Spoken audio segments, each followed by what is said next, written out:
சிற்றூரில் இரு நண்பர்களான அருண் மற்றும் வேல் ஒரே வயது, ஒரே குடும்ப நிலை, ஒரே தன்மை கொண்டவர்கள்.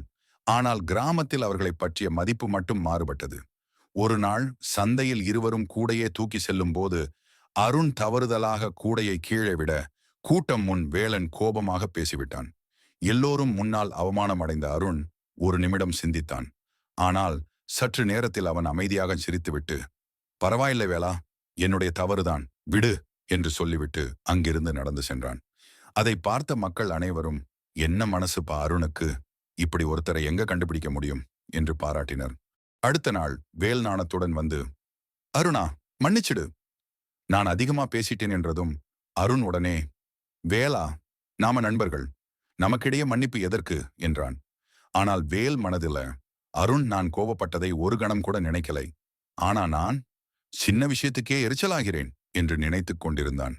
அந்த சந்தர்ப்பத்தில் பக்கத்தில் இருந்த பெரியவர் ஒருவர், இலர்பலர் ஆகிய காரணம் நோற்பார், சிலர் பலர் நோளாதவர், ஆற்றல் இல்லாதவர் பலராக உலகில் இருப்பதற்கு காரணம் தவம் செய்கின்றவர் சிலராகவும் செய்யாதவர் பலராகவும் இருப்பதே.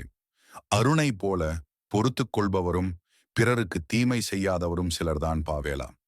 அவர்களுக்குத்தான் மன வலிமை அதிகம் உண்டு. அதனால்தான் கிராமம் முழுக்க அவனுக்கு மரியாதை இருக்கிறது என்று சொன்னார்.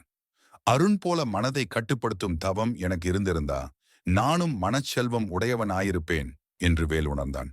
அந்த நாள் முதல் வேலும் கோபத்தை விட்டுவிட்டு பிறர் செய்த தீமையை பொறுத்து கொள்ள முயற்சி செய்யத் தொடங்கினான்.